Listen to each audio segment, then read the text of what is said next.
Good morning. It's Monday, the 17th of June, and this is Govindraj Ethiraj broadcasting and streaming from and back in Mumbai, India's financial capital. Well, the bad news is that we are now sailing into calmer waters from a markets and economy standpoint, but that's good news too.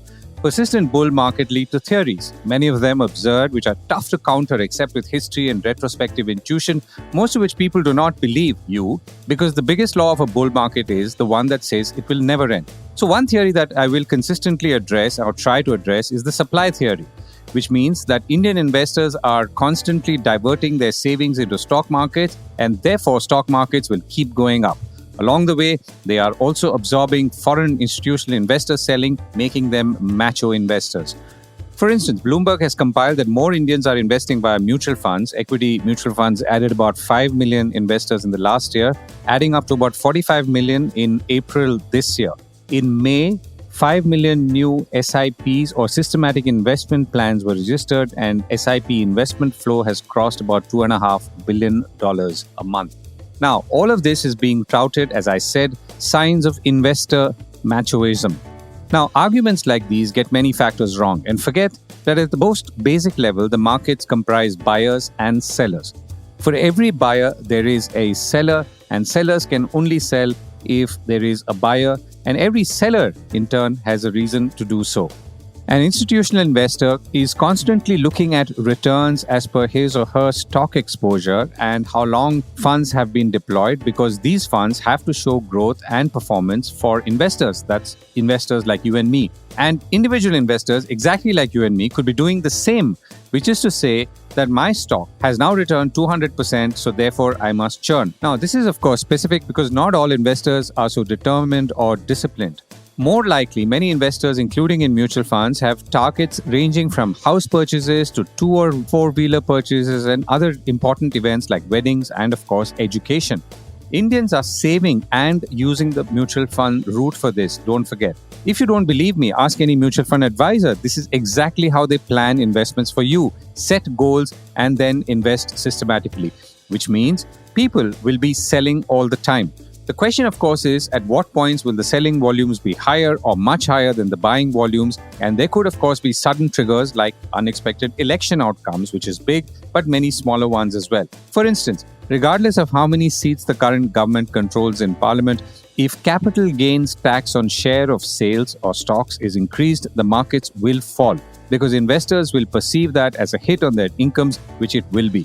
Remember, capital gains on the sale of shares was increased to 15% for the short term, that's less than a year of holding, and 10% to more than a year of holding. Before 2018, there was no tax if you sold after a year or if you sold shares after holding them for a year. Obviously, all signs point to an increase because it's tough for governments to resist the temptation to tax capital gains in this area, and it could also be seen as a voter-friendly balancing move. I'm not saying this will happen, but it is a temptation that governments have to live with and grapple with all the time.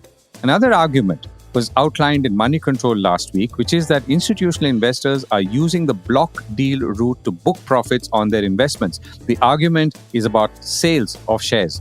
According to data from Prime Database, the 5-month period between Jan and May this year saw some 392 block deals with a value of about 86,000 crore rupees, which was higher than the previous 5-month period, that's August to December 2023, when there were about 226 block deals worth about 54,000 crore rupees. Now, even if one, according to Money Control, compares the first 5 months of the current calendar year with the corresponding period last year, the spike is significant because last year there were only about 102 deals, that's between Jan and May, worth about 27,000 crores. So the point is that there are more and more large institutional sales happening at this point because markets are obviously at high levels, and there is confidence that you can sell into a market where people are investing, and those are the smaller investors. Venture capital funds too have been exiting their investments, selling billions of dollars in the last few years, in many cases at fairly eye-popping valuations. So eye-popping that they got their exits and left retail investors holding lemons, so to speak. And then there are founders or promoters who've been selling to stock sales, for example, by promoters through the OFLs or offer for sale, that's listed firms, and through IPOs, and bulk or block deals was up 93%. in the last year, that's 23-24, to about 157,000 crore rupees, which is 1.57 lakh crores from about 81,000 crore rupees in the year before that. Now, foreign institutional investors are selling so actively now that at 18%, they now own less shares than investors, that's Indian investors, owning directly as well as through mutual fund. And this is the first time it's happening in 18 years. This is good for the market because FIIs too would like to buy and sell in a way that their actions alone don't trigger market upsetting moves as they have in the recent decades. And thus, if I were to conclude this part, none of these categories of sales, that is individual, that's you and me, or institutional, that's mutual funds, or those who own large stakes in companies, whether it's venture capital funds, private equity funds, and promoters themselves, will stop. So between greed and need, investors will continue to sell, and for the same reasons, investors will continue to buy. So to assume that all of this will go in one direction is futile, dangerous, and betrays a common sense lack of understanding of how markets work. Now, this does not impact in any way the longer-term story of investing in equities in India, and more on that in a moment, but assume that the pathways to the long term is a straight line up is plain wrong. Now, let's look at some top stories and themes for the day. Monday, the 17th of June, is a markets holiday for Eid, and thus there is no trading today. The top stories and themes: fresh bull cases for India from Morgan Stanley. Why Wall Street is feeling nervous and why we should pay heed too. Hyundai files for a mega India IPO and why this is more than just an IPO story. Solving for India's jobs and manufacturing gaps, new ideas and triggers. Massive logjam in shipping across the world, particularly in Southeast Asia, which could affect Indian exports as well.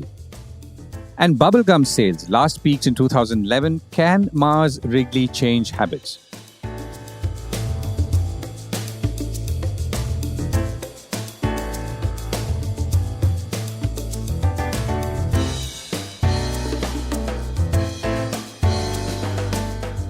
This is a core report with Govindraj Ethiraj.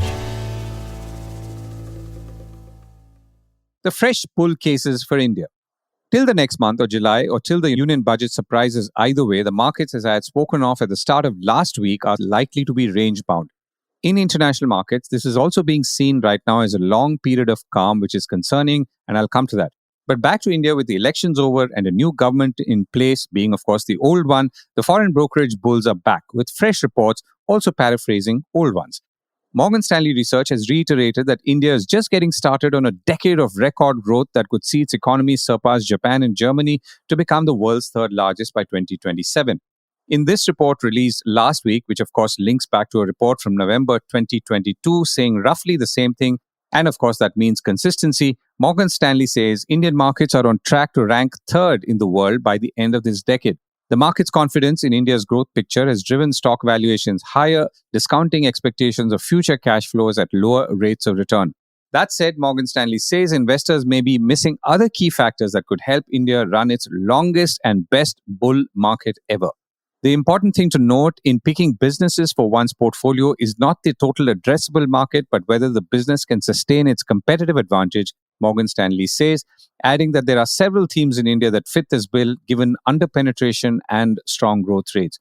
So the list that Morgan Stanley puts out, and I'll get down to it so you have something to take away for the day, are consumer-focused plays such as travel, retail, luxury, and healthcare, large lenders and life insurance, including financials, green hydrogen, gas, power utilities, batteries, and renewables, and these are, of course, the newer ones, IT and non-IT professional services, industrials, including energy, mobility, defense, and railways, as well as subsectors, as they call it, including power plants, steel, and cement. Now, you could say that none of this is really breaking news, but it's useful to note that the verticals with promise for the coming few years are similar, and with some new ones, including in renewables and services, and also IT or IT services is making a slow comeback into portfolios, or at least trying to, from conversations I've been having with fund managers. Back to the markets on Friday last week, the Sensex had gained 182 points to end at 76,993, while the Nifty 50 closed 67 points up at 23,466.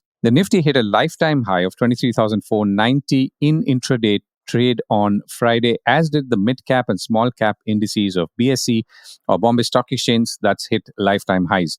The rupee closed nearly unchanged on Friday. This is just to tell you where it is, as intervention from the Indian Central Bank, that's the Reserve Bank of India, prevented it from hitting a lifetime low, even as a broadly stronger dollar pressured most Asian currencies, Reuters reported, adding that the rupee closed at about 83 rupees 55 paise against the US dollar, down marginally, that's 0.2% week on week. Oil prices, by the way, have now crept up above $82 and are just under $83 a barrel over the weekend. The coming week should tell us more about which way oil is headed and what could drive it. Why Wall Street is nervous about calm markets. Markets are unusually calm, and that's making Wall Street nervous, says the Wall Street Journal over the weekend. Stocks have been rising through 2024. As we know, it's not just Wall Street, but India as well, along with about a dozen other global major markets. Back on Wall Street, the S&P 500 has been up 14% and has closed at 29 records along the way. The CBOE Volatility Index, or VIX, dropped below 12 last week, a nearly 5-year low, says the Wall Street Journal. Back in India, by the way, as elections were on, the Volatility Index was spiking sharply for reasons which is quite clear in retrospect. Back on Wall Street, the economy has remained stronger than almost anyone predicted after the Federal Reserve began raising interest rates. Corporate profits are rising again. Inflation has cooled more than expected.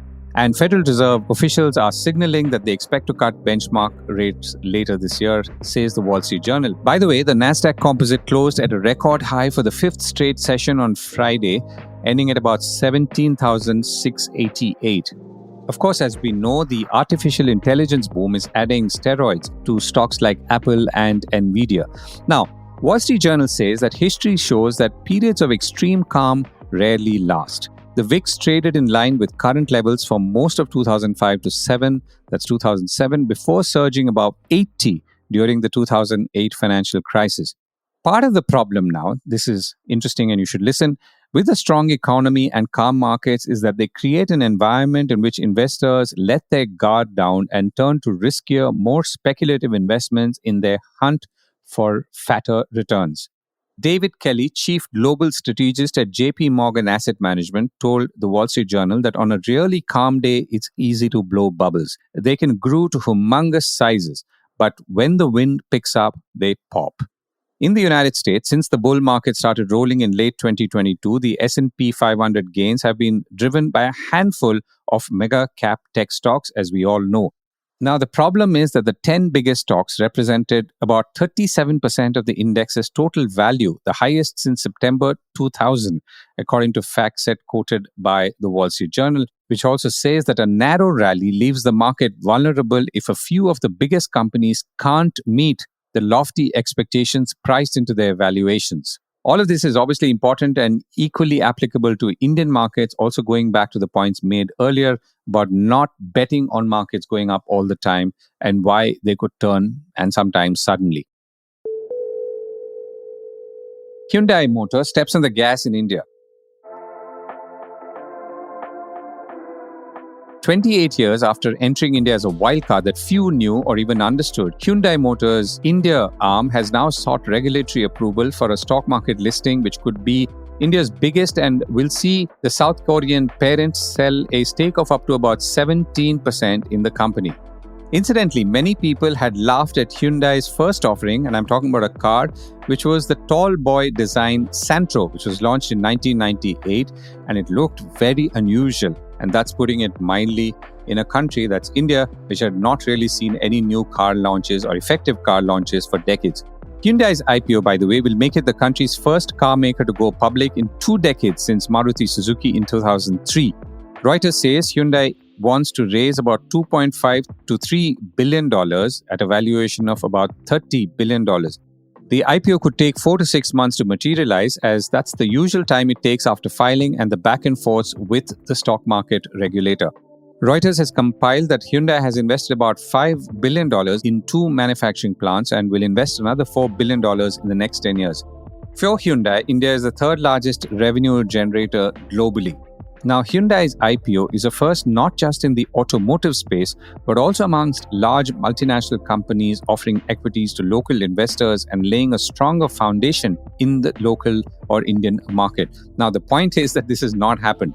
In many cases, like in pharmaceuticals, multinationals have either gone private, which means bought out Indian investors, or pulled back from the country.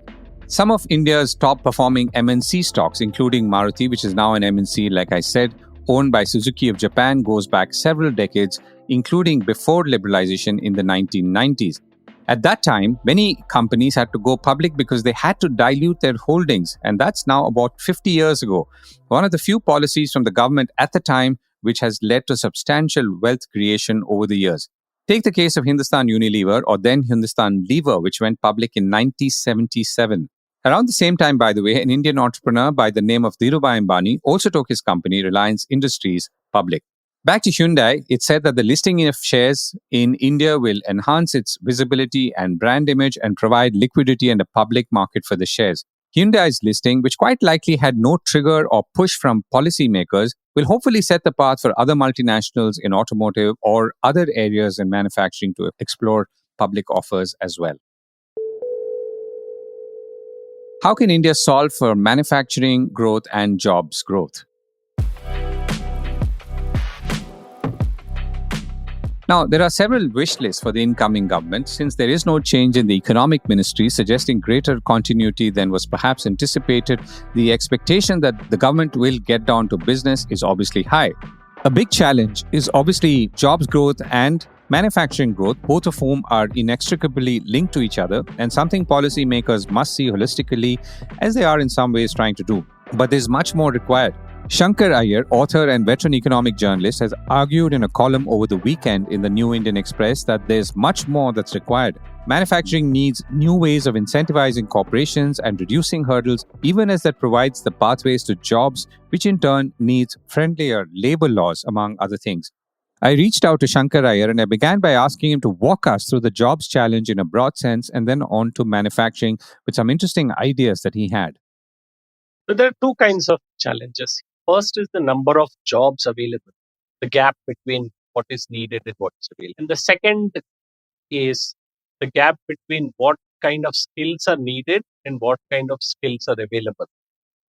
Now, if you drill this down further, there is also a geographical aspect. A large number of younger people, now that the welfare net is fairly stable, they don't want to sort of travel distances unless it makes sense. So there is a geography of skills, there is the geography of jobs, and then there is the economics of how affordable it is for them.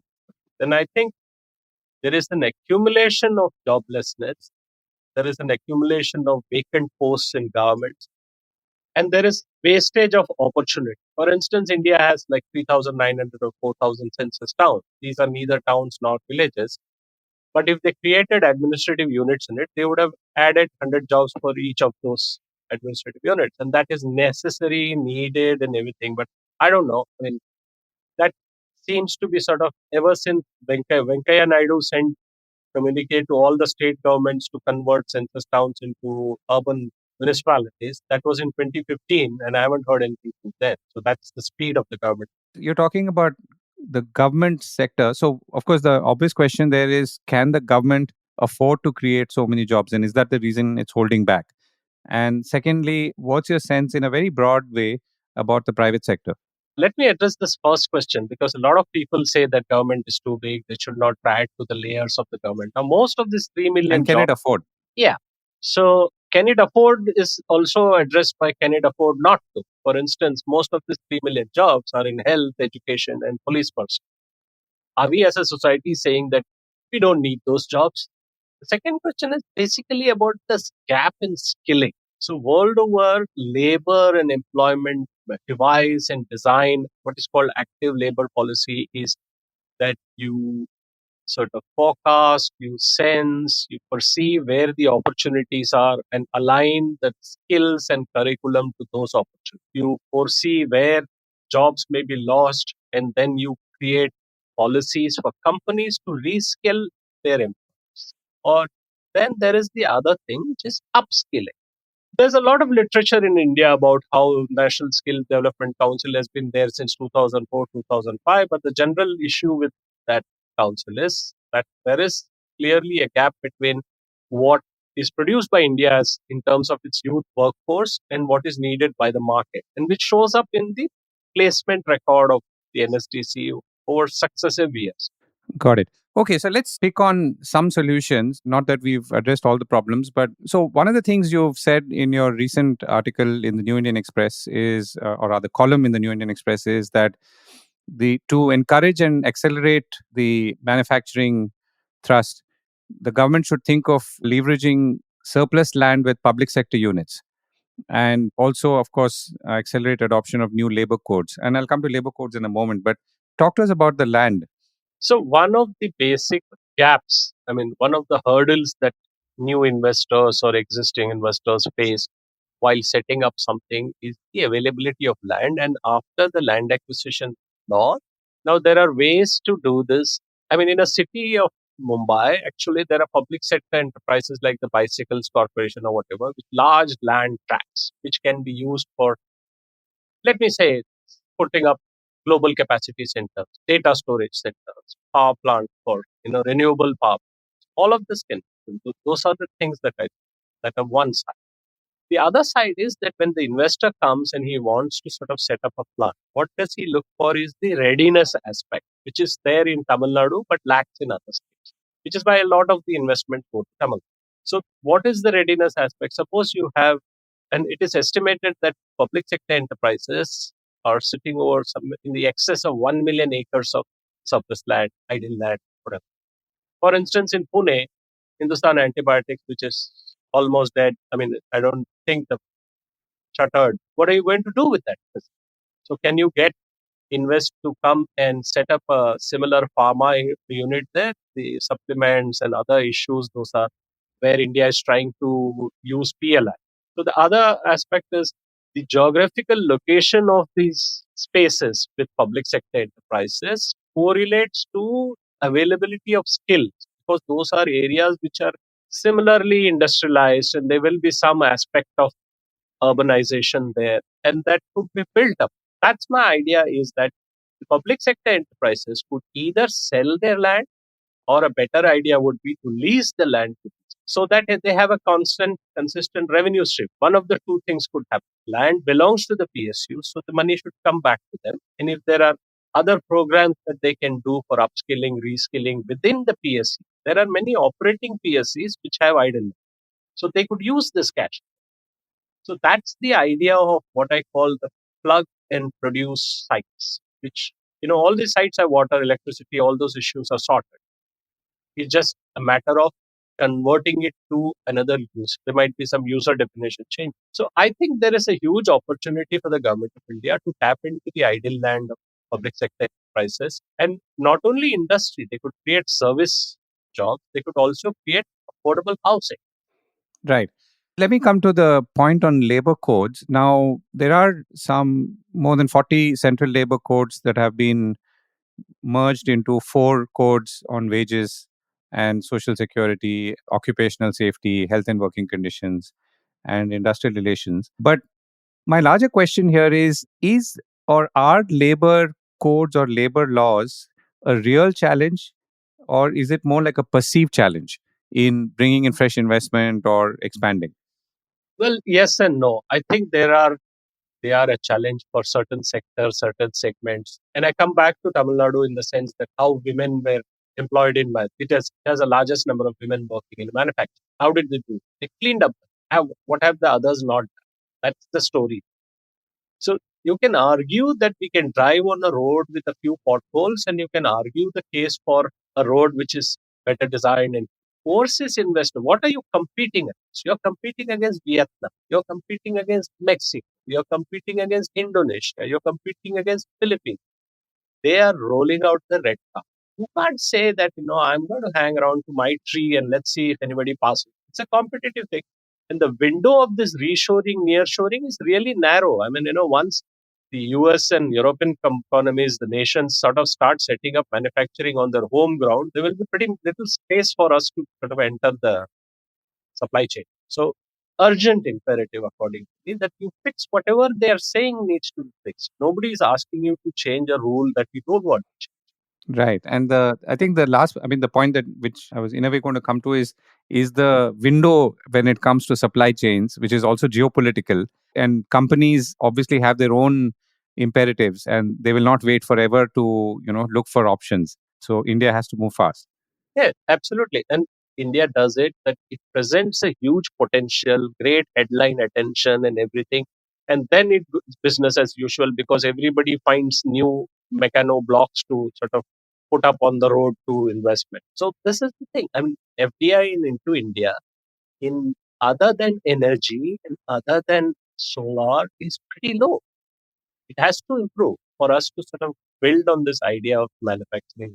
And this manufacturing revival will also accelerate or fuel growth in the services sector. That's the chain that we should be looking at. Shankkar, thank you so much for joining me.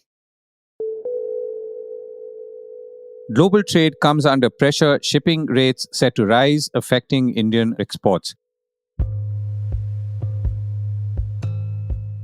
Global trade has come under sudden pressure in recent weeks, leading to rising freight costs thanks to shipping routes being altered in response to diversions in the Red Sea that leads up to the Suez Canal.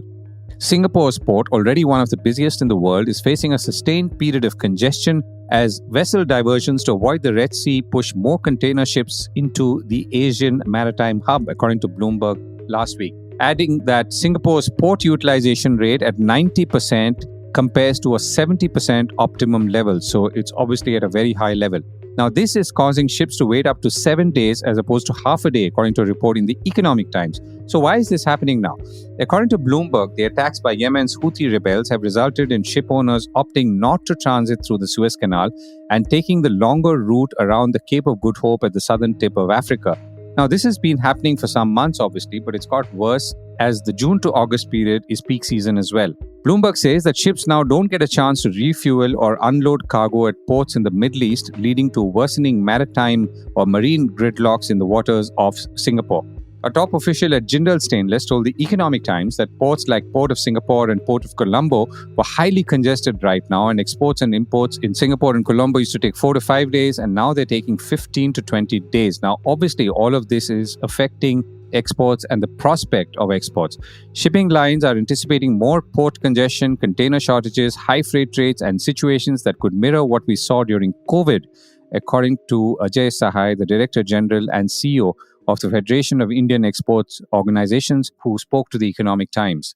The good news, though not really for traffic from India or through India, is that the Panama Canal has managed to ward off a shipping crisis that could affect or could have affected about $270 billion of global trade. With falling water levels and narrower sailing paths, the Panama Canal had slashed the number of vessels it allowed to cross each day to about 22, which is 60% of normal.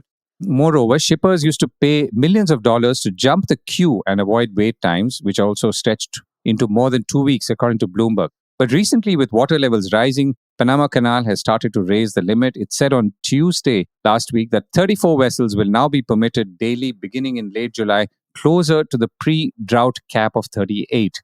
Shippers now wait less than 2 days to transit the canal, and if rain patterns hold, the waterway could return to full capacity next year. Now, Panama Canal is small in a relative context. It handles about 3% of global maritime trade, but 46% of containers moving from Northeast Asia to the United States East Coast. Now, all of this, very importantly, points to the importance of factors like climate and geopolitics. It also means, even more importantly, that businesses, particularly here in India as much elsewhere, have to more sharply focus on both these aspects as risks and costs, something that they did not have to at this intensity even until last year.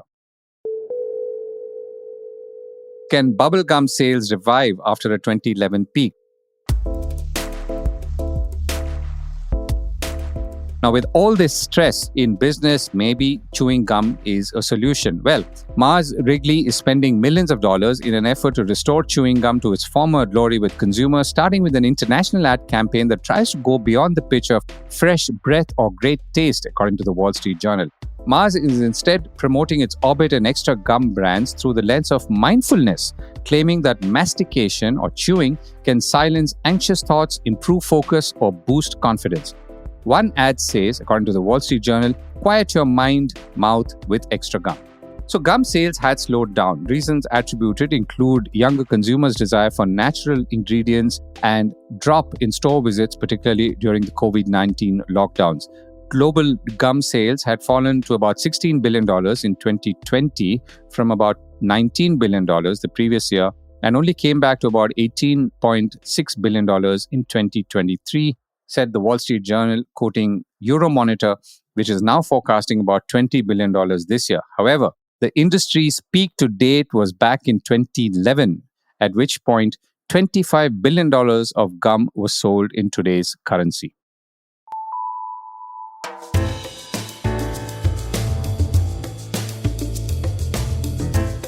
That was the Core Report with me, Govindraj Ethiraj. Do stay connected with more of our coverage at the Core. You can check out our website or sign up to our newsletter for our exclusive stories, one in-depth feature a day on www.thecore.in. Do also track us on LinkedIn, where we usually post synopses or extracts of our top stories and interviews. We would love your feedback on how we can make business more interesting and relevant, including, of course, India's vibrant manufacturing sector. So write to us at feedback@thecore.in, and thank you once again for listening.